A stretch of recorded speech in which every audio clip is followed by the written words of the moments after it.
Em 3 de outubro de 1804, nasce Hippolyte Léon Denisard Rivaio, o Allan Kardec. Ainda jovem, foi um professor conhecido e respeitado. Sua missão como codificador começou quando Rivaio foi convidado para ver de perto as mesas girantes. Exigiu provas profundas dos fatos e teve certeza que alguma forma invisível comandava os trabalhos. Kardec entrou em contato com os espíritos e perguntou a eles quem era o exemplo a ser seguido por todos nós. A resposta foi unânime: Jesus. Através do Evangelho segundo o Espiritismo, os espíritos benfeitores esperam de nós um cumprimento digno das lições do Mestre Jesus. Novamente juntos. O programa Vida Além da Vida conta com apoio cultural da Livraria Cultura Espírita União, situada Avenida Rangel Pestana, 233. Hoje o nosso programa é sobre Jesus Kardec. Quando fomos batizar o nosso grupo espírita, nós perguntamos a Dr. Bezerra que sugerisse o nome. E ele, através da psicografia de Chico Xavier, sugeriu o nome Centro Espírita União, dos ensinamentos de Jesus e Kardec. Por quê? Porque quem estuda Kardec entende muito melhor Jesus. Ver Jesus através da ótica, dessas respostas que Kardec recebeu através do Espírito da Verdade, compreende muito melhor Jesus. Para isso, hoje nós temos os companheiros Neymer Mazotti, Gisela Alexandra e João Comisca. Vamos ouvi-los. Queridos amigos, mais uma vez juntos, hoje contando com a presença do Sr. Neymer Mazotti e Dr. João Comiscas para falarmos de Kardec, de Jesus e Kardec. E começo com o Dr. João para nos falar por que o Consolador Prometido. Toda a humanidade iniciou sua juventude após a vinda de Jesus. E na transição entre a infância da humanidade e a juventude dessa humanidade, ela não tinha capacidade e nem condição de absorver todo o ensinamento que Jesus havia de trazer. E ele trouxe aquilo que era possível naquele momento. Então, ele prometeu para depois que complementaria os ensinos por ele trazido. Então, o Consolador não viria destruir as palavras de Jesus, ou trazer alguma coisa diferente de Jesus. Assim como Jesus também não trouxe algo diferente do Velho Testamento, ou que ele chamou de Moisés, dos ensinamentos mosaicos. Ele aprimorou os ensinamentos mosaicos. E o Consolador viria para aprimorar muito mais, porque, como nós sabemos, a doutrina espírita ela é evolucionista e mostra que a humanidade vai aumentando suas capacitações, inclusive intelectivas e de compreensão, consequentemente. Portanto, Jesus, o grande mestre, o grande professor, sabia disso. E, consequentemente, ele sabia que a humanidade tinha condição, mais tarde, de absorver novos ensinamentos. Assim, ele prometeu o Consolador. Sr. Neymer, no Livro dos Espíritos, nós temos uma parte preciosa que trata das leis morais. Hoje nós estamos numa sociedade cheia de problemas. E quando a gente se remete àquilo que o Kardec nos trouxe sobre as leis morais, a gente pode encontrar explicações, consolo? Quando se fala em leis, normalmente se entende que são leis duras e destinadas a corrigir os outros. Nunca para nos corrigir. Isso é regra geral. As leis morais, elas foram agrupadas de forma que elas nos trazem esclarecimentos, nos ajudam a entender toda a lei e de forma mais suave.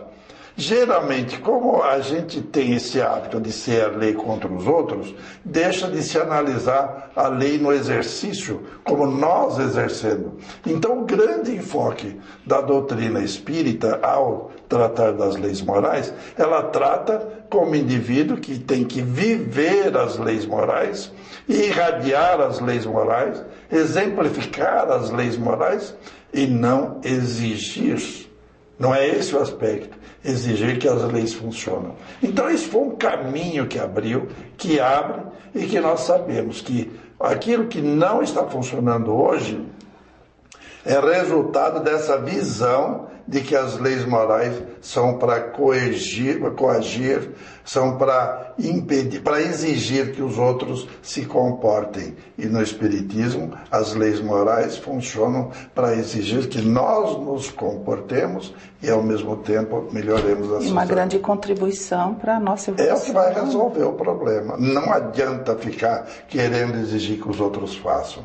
Nós é que temos que fazer e mostrar que é possível que seja feito.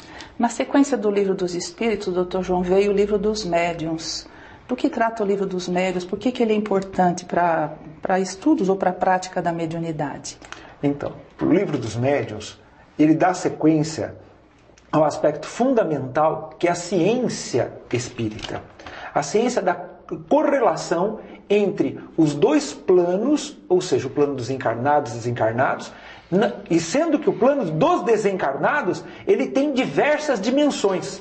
E essa correlação entre o plano dos encarnados e desencarnados também é regido naquilo que o Sonnenberg colocou. Você perguntou das leis morais para o Sonnenberg. Existem as leis chamadas leis físicas, e existem as leis de correlação entre os diversos planos, as diversas dimensões, que não são leis corruptíveis, que não são leis de imposição, como a gente entende. São leis como as leis da física, que mostram a gravidade, a eletricidade, as leis de atração e repulsão. No Livro dos Espíritos, mostra como é feito esse tipo de correlação, a responsabilidade de quem faz essa correlação entre o plano espiritual e o plano dos encarnados, chamado médium dentro do plano dos encarnados, e, consequentemente, a responsabilidade de análise do material que é feito. Então, o Livro dos Espíritos, o Livro dos Médiuns, ele é uma sequência de dados entre as responsabilidades do médium e dos dirigentes das casas espíritas e o ensinamento, o conhecimento da relação com o plano espiritual. Ou seja, a convivência espíritos encarnados e desencarnados. Sr. Neymer, a respeito dos médiuns, como que os médiuns podem influenciar nessas comunicações? Como é que deve ser o médium, o comportamento dele? Isso está prescrito no Livro dos Médiuns? Claro, e com muita clareza, muita firmeza. Temos que destacar dois aspectos do médium. Um, a sua faculdade mediúnica, que independe de moralidade, independe de qualquer coisa. É a faculdade de entrar. Porque você pode ter um médium de moral elevada como um sujeito de moral inferior, pode ser médium também. Pode ter mediunidade. E a mediunidade pode ser até melhor naqueles que a gente não classificaria entre os melhores. E tem aquela da moralidade, do moral, da elevação espiritual. A elevação espiritual vai permitir que o indivíduo selecione ou entre em contato com espíritos mais adiantados, o que não é facultado àquele médium que é excelente comunicador, que enxerga tudo, que vê tudo, que sente tudo, mas que não tem acesso às esferas mais elevadas. Então, a gente podia imaginar que o bom seleciona os bons e o mal seleciona o mal. Mas precisamos tomar cuidado, porque é um tipo de comunicação que exige, de trabalho, a função é de socorro. Então a gente fica com a ideia, nenhum espírito mal vai se aproximar do Chico. E, no entanto, o Chico recebia espíritos necessitados para o esclarecimento. Então, o mais esclarecido pode vir em socorro e em atuação com o menos esclarecido. E o menos esclarecido pode ir confirmando, num nível bem próximo da humanidade comum, aqueles fenômenos que, a partir de agora, vão se aumentando, vai se crescendo. A humanidade toda será médium no futuro, e agora nós temos alguns que vão se destacando nessa fase muito proveitosa. Doutor João, o médium, todos nós temos em algum grau, nós temos essa capacidade de intermediar a espiritualidade. Mas existem aqueles que se comunicam com muito mais fluência, digamos, né? Dominam mais essas práticas e se comunicam com espíritos de várias categorias. No que a doutrina espírita indica ou orienta a identificação desses médiuns, como é que a gente vai reconhecer se um médium é elevado, não é elevado, está passando uma verdade ou não? Na verdade, a gente tem que esclarecer que a doutrina espírita, através do Livro dos Espíritos e fundamentalmente do Livro dos Médiuns, mostra, como falou o Sr. Neymer, que a mediunidade não é nenhuma mágica, não é nenhum poder sobrenatural. Que fique bastante claro que a capacidade mediúnica, ela é um domínio físico. Então, como disse o Neymer, todos seremos médios, aliás, todos nós somos médios, mas seremos médios desenvolvidos nas gerações futuras, com certeza, com a capacidade de comunicação com o plano espiritual com uma facilidade muito grande. Mas a sua pergunta foi, como nós podemos distinguir o espírito comunicante? O espírito comunicante, ele é mostrado fundamentalmente através da moralidade que ele traz, das suas palavras, e não simplesmente do aspecto pomposo ou do nome dele. Isso é muito importante. Então a ideia, o fundo e fundamentalmente a moralidade. Espírito elevado não usa palavras menores, usa palavras maiores. Sr. Neymer, agora vamos, na sequência também da obra de Kardec, vamos tratar de uma obra importantíssima para nós, que nos dá muito consolo, que é o Evangelho segundo o Espiritismo. Sempre nos reportamos ao Evangelho, fazemos Evangelho no Lar, que nós recomendamos a todos os nossos telespectadores. Mas por que isso? Por que ele é tão importante? Você notou que até agora a gente andou falando de Espiritismo na parte mecânica. Como é que funciona, como é que vai, é a parte ciência, prática, né? É ciência. Nós estamos funcionando mais agora como torneiro, como pedreiro. De repente, você fala, e daí, para que isso? E aí você vai no Evangelho de Jesus e encontra toda a estrutura para a renovação, para o seu próprio sentimento, para o seu próprio amor, para o seu crescimento efetivo.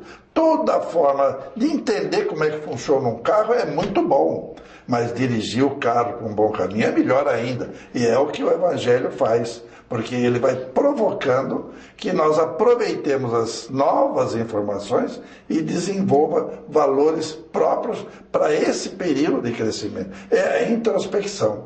E o Espiritismo... Sentimento. Hein? É o sentimento, não é? É o sentimento. E o Espiritismo que fez, ele selecionou os espíritos daquela ocasião do Evangelho, aquela parte que efetivamente deve ser considerada para esse tipo de renovação, e desprezou aquelas de quem vai, andou para cá, andou para lá, que não adianta ficar aquelas questiúnculas de quem está interessado mais nas fofocas do que no próprio conteúdo da doutrina. Então essa veio para nós com toda a integridade e é que vai fazer com que nós progredamos utilizando as armas que já fomos aprendendo a usar. Para nós, já chegando ao final, Dr. João, nos diga se em algum ponto Kardec contrariou algum ensinamento. O Kardec e a equipe de espíritos que assistiram, que lhe deram todo o suporte, contrariou algum ensino de Jesus ou alguma coisa que Jesus havia trazido? Em hipótese alguma. Em hipótese alguma. Como nós colocamos inicialmente, Jesus foi muito claro que ele não vinha contrariar a lei mosaica, o Velho Testamento. E o seu Evangelho, o Novo Testamento, não contrariando, não foi contrariado também por Kardec. O Espírito da Verdade veio trazer um esclarecimento maior, um alargamento maior. E Jesus prometeu que viria o Espírito da Verdade para mostrar aquilo que a humanidade não tinha capacidade de entender naquele momento. Então, o conhecimento da doutrina espírita, e fundamentalmente no Evangelho segundo o Espiritismo, mostra a moralidade e a consolação da doutrina de Jesus. Bem, nós ainda continuaremos com Jesus e Kardec no próximo programa, porque a obra é maravilhosa, extensa, e nós esperamos contar com a presença de vocês, com a audiência. Com certeza estaremos lá trazendo essas informações sobre Kardec. Até lá. Vamos a um breve intervalo e voltamos em seguida. A Escola Profissionalizante Chico Xavier oferece cursos totalmente gratuitos de informática, cabeleireiro, maquiagem, manicure e depilação, O objetivo destes cursos é formar jovens e adultos para ingressarem no mercado de trabalho com melhor desempenho, aumentando assim suas possibilidades de sucesso. Nossa cozinha também é profissionalizante e atende a demanda de doces e salgados para a lanchonete no Centro Espírita União. Nossos instrutores são voluntários. Participe você também deste trabalho de assistência social. Conheça a Escola Profissionalizante Chico Xavier e torne-se um voluntário. O programa Vida Além da Vida tem o apoio cultural da Livraria Espírita União. Adquira estas e outras importantes obras na Livraria Espírita União. Sempre as melhores publicações espíritas do país. Livros de todas as editoras espíritas. Descontos especiais para centros espíritas, associações, livrarias e clubes de livros. Livraria Espírita União. Avenida Rangel Pestana, 233, ao lado da Estação Sé do metrô. Telefone 3106-2768.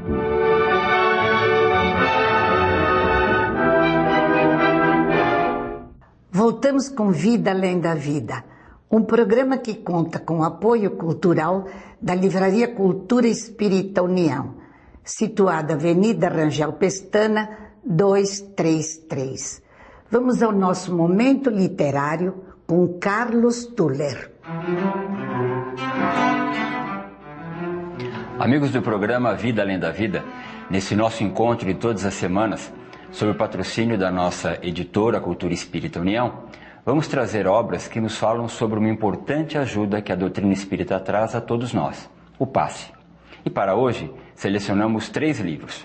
O primeiro deles é Fluidos e Passes, de Terezinha Oliveira, da coleção Estudos e Cursos.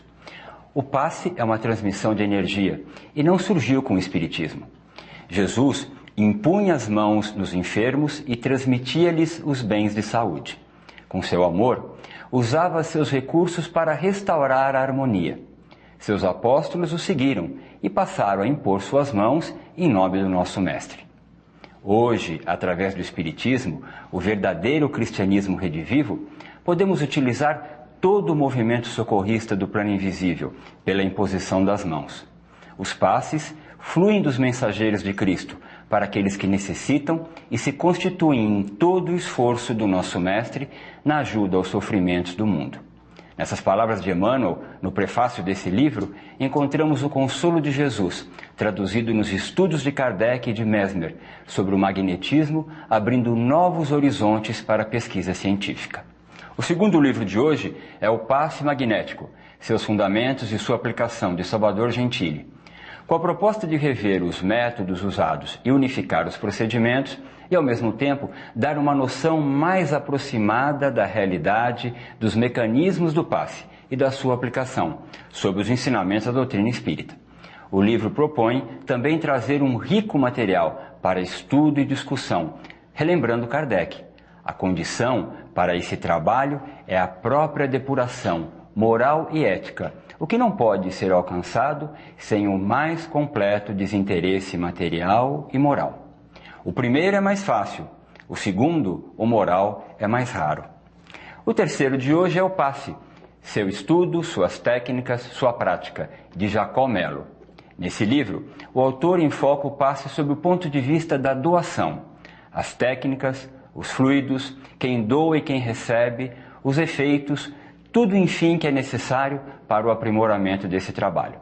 Além de todos os estudos realizados, Melo também aplicou sua vivência, conhecimentos e prática, embasados em sua familiaridade com o ambiente espírita, mostrando a importância de nos prepararmos sempre para sermos um instrumento do plano espiritual na ajuda àqueles que mais precisam. Rico em detalhes e nos trazendo uma leitura bastante atualizada, também nos traz a possibilidade da reciclagem e mudanças no sentido da realização da tarefa superior. Em resumo, como nos diz o apóstolo Pedro, o que tenho, isto te dou. O passe fluídico, meus amigos, tratado com uma eficiente terapêutica para reequilibrar o homem, trazendo-lhe a paz, o conforto, a consolação, enfim, a cura para seus males espirituais. Se você quer conhecer mais sobre os livros de Kardec, sobre os livros que apresentamos hoje, procure a nossa Livraria Editora Cultura Espírita União. Nós estamos na Avenida Rangel Pestana, número 233. O nosso telefone é o 3106-2768. E para os internautas, o nosso site é o www.cel.com.br, onde você pode se cadastrar, fazer as suas compras com toda a sua segurança, com toda a sua tranquilidade. Um abraço carinhoso e nos encontramos no próximo programa. O que vem à sua cabeça quando o assunto é Jesus? Harmonia, alegria, serenidade, justiça. Amor, porque Jesus é só amor. Ai, tudo de bom, porque Jesus é tudo na vida da gente. Ele é paz, é harmonia, é felicidade. Ele é tudo. Voltamos com o nosso plantão de respostas. Por que a caridade é o meio mais seguro da salvação? Porque todos nós precisamos de caridade. Todos somos mendigos de amor e uns precisamos dos outros. Então, para salvar-nos, é preciso que tenhamos caridade. O que Jesus quis dizer quando ele disse o que era a verdade, o caminho e a vida? Porque Jesus é nosso irmão maior. É a Ele que realmente pode ditar, através do seu evangelho, as normas do caminho que nós devemos percorrer. Foi o espírito mais evoluído que reencarnou na Terra. Então é ele, o nosso mestre, aquele que nos conduz realmente ao Pai.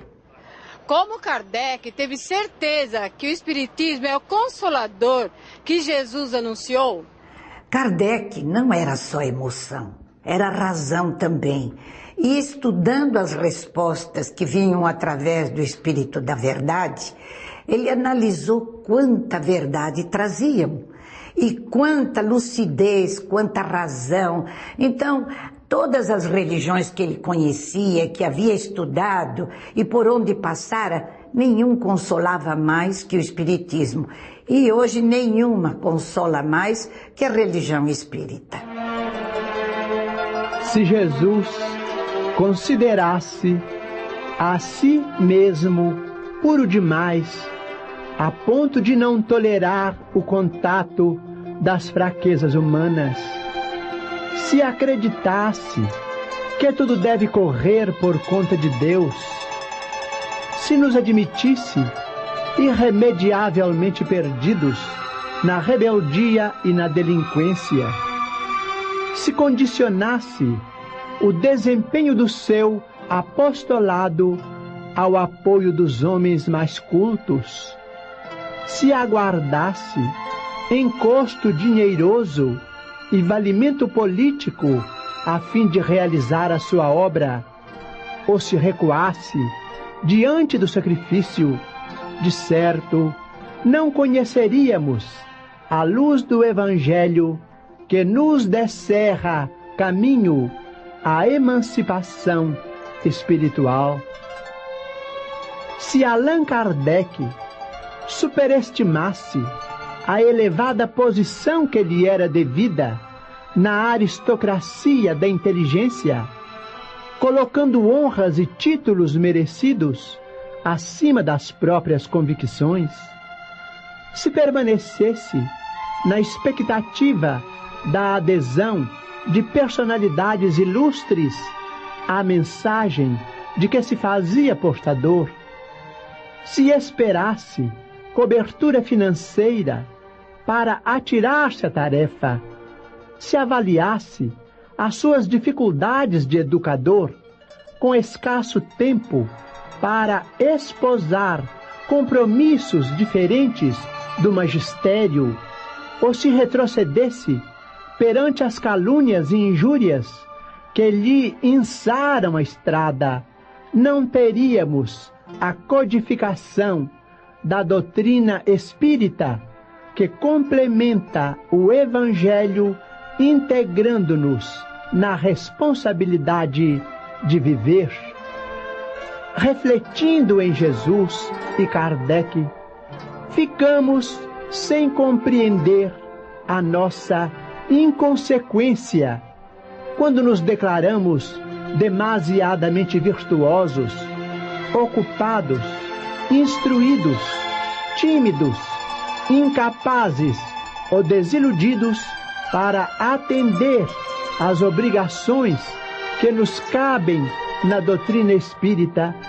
E isso porque, se eles, o mestre e o apóstolo da renovação humana, passaram entre os homens sofrendo dilacerações e exemplificando o bem, por amor à verdade, quando nós, consciências endividadas, fugimos de aprender e servir em proveito próprio, indiscutivelmente estaremos, sem perceber, sob a hipnose da obsessão oculta, carregando equilíbrio por fora e loucura por dentro.